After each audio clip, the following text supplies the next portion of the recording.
My name is Emma, and this is my video reaction to the TED Talk video we to watch over Leadership Utopia. So to start, Lar, who is the guy who gave the TED Talk, he asked us to think about the best leader we ever worked with, the best leader in our lives. What did he or she do or say that was good? How did that all work? So I thought back on my life, and there's many people, good leaders I've had in my life. There's been some bad, but I thought one specific recently. I currently just finished my internship at the Defiance County Prosecutor's Office, and the prosecutor Morris Murray, he's the head prosecutor down there. He was my leadership advisor. So throughout my internship, he was hard on me, but it was for the best. I mean, it only made me better and made me open my eyes a little bit more to what I'm doing and saying.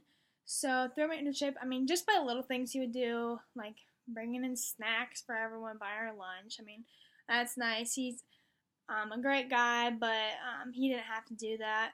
And then it goes into another role. For example, one day I was just sitting at the phone, answering phone calls, entering some data into our system about some cases, and a call came in for him. I sent it back to him. I wasn't really paying attention on the phone to who called, so I threw it over to Morris's phone, and I said, "Hey, Morris, you got a phone call." He said, "Who is it?" I said, "Oh, I forget." He said, "You don't remember?" I'm like, "No," and he kind of chewed me out a little bit, saying like, "I gotta listen more. I gotta be more detail oriented. I gotta know what's going on, who's calling, because I can't just send any phone call back to him. I mean, he is the prosecutor. I mean, you never know who's gonna call him for him." So that was my first little experience I had with him.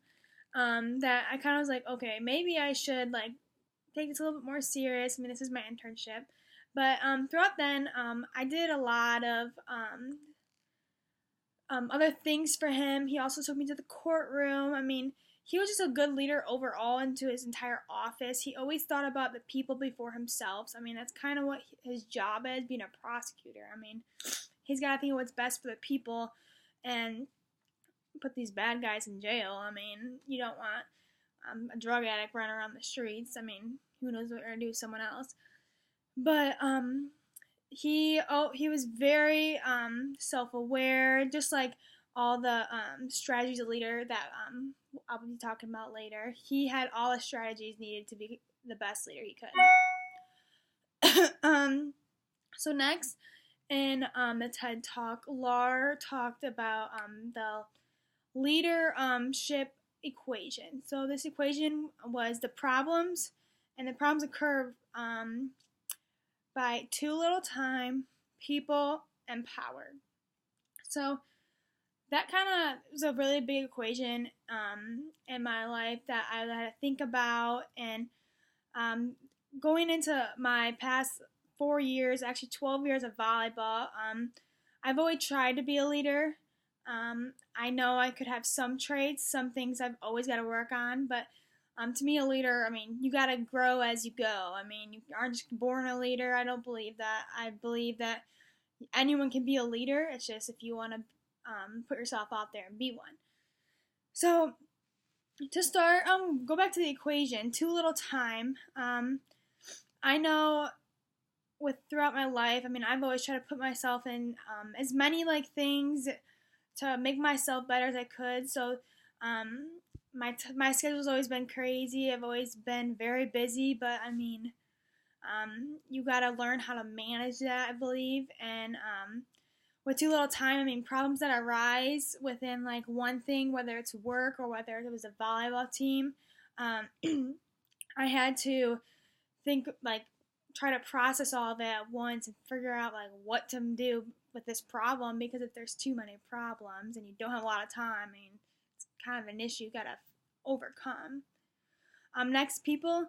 I believe all people are different. All people handle things differently. I mean, I know on our volleyball team we had girls that you couldn't yell at. You had some girls you had to say, "Oh, it's okay. You can you'll do better next time," or "You can't do this." in a nice voice, but there's others you can be very stern with and yell, and they'll take it good. But some people just don't take it well when they are being told what to do. But next, with power, I know being a leader, you do have you have power, but you gotta learn how to manage that power well.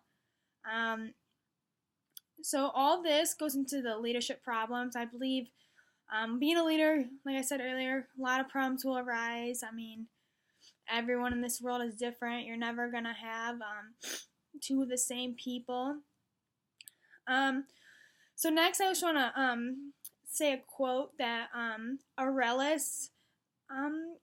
Marcus Aurelius said, and it is, "Happiness of your life depends on quality of your thoughts." I really like this quote because I believe, like, to be happy, you have to have happy thoughts. If you are having negative thoughts in your head, everything's gonna be negative. For example, I remember during volleyball season, I just have those days to be like, wow, I suck. Like, and then that was the quality of my performance. I sucked.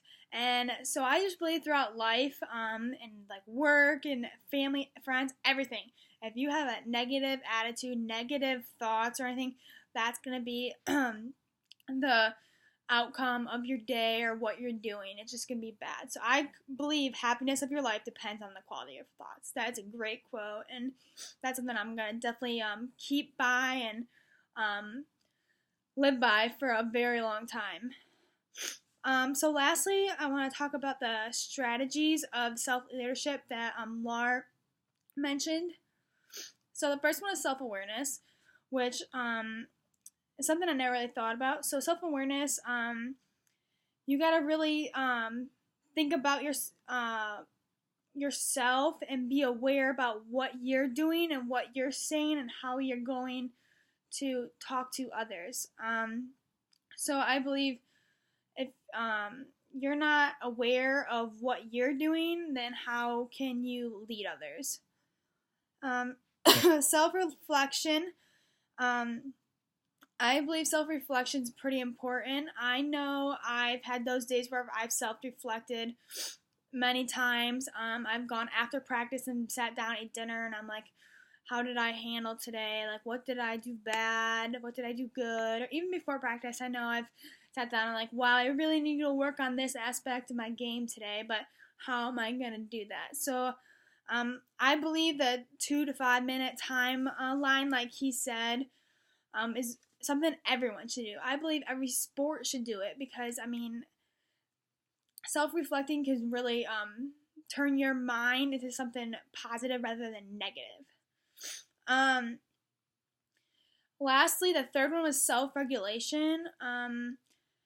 Self-regulation is like reframing. So how important is like that issue that you are coming up upon. So I know I've had times where this past season where I had to think about, like, is this issue greater than this other issue? And I know, is it more important to yell at someone for skipping an open gym because they had homework, or is it more important to yell at them for being at a party when they're not supposed to because we have a dry season? Like, obviously, they outweigh themselves, and you have to think about what is more important. And I believe rating on a 1 to 10. I mean, if you can rate it pretty high, then it's pretty important. You should handle it. But so overall, with everything that Lars said, I feel like it was a great TED Talk and really made me think about leadership and how I can be a better leader in my life, not just in sports and school, but like throughout the rest of my life. I want to be a juvenile prosecutor one day, so I believe, I mean, that's a pretty big leader role you have to step into, and I believe it's one I can do, but I just have to keep learning and keep experiencing like failure in order to learn from my mistakes and be a better leader. So that is my video reaction.